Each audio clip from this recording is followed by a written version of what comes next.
आप सभी का गीता ज्ञान चैनल में स्वागत है। अगर आप चैनल पे पहली बार आ रहे हैं तो चैनल को सब्सक्राइब करें और उसके बगल में जो बेल आइकन है उसे क्लिक करें नोटिफिकेशन के लिए।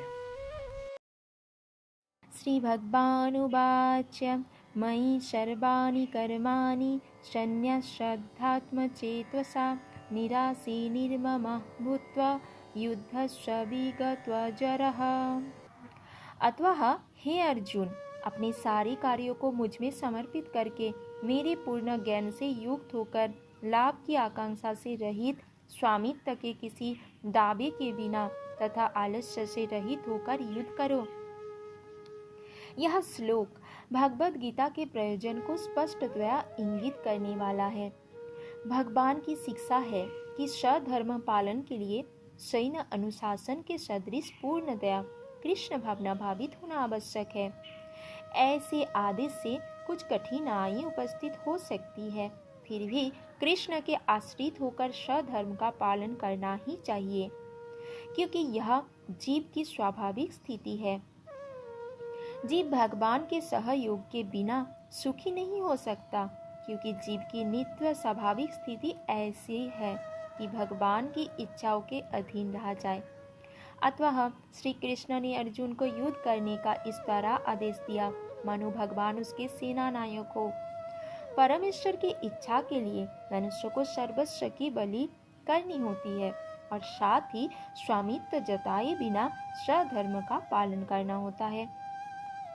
अर्जुन को भगवान के आदेश का मात्र पालन करना था।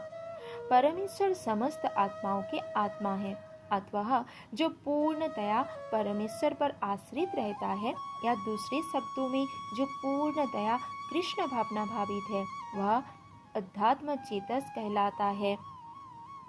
निराशी का अर्थ है स्वामी के आदेश अनुसार कार्य करना, किंतु फल की आशा ना करना। कोषाध्यक्ष अपने स्वामी के लिए लाखों रुपए गिन सकता है, किंतु इसमें से वह अपने लिए एक पैसा भी नहीं चाहता।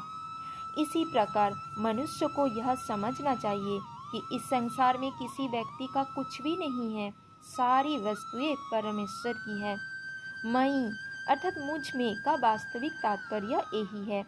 और जब मनुष्य इस प्रकार से कृष्ण भावनामृत में कार्य करता है तो वह किसी वस्तु पर अपने स्वामित्व का दावा नहीं करता।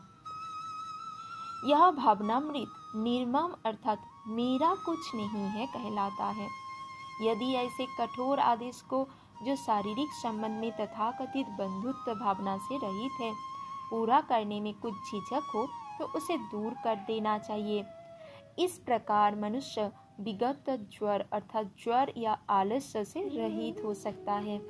अपने गुण तथा स्थिति के अनुसार प्रत्येक व्यक्ति को विशेष प्रकार का कार्य करना होता है और ऐसे कर्तव्यों का पालन कृष्ण भावना भावित होकर किया जा सकता है।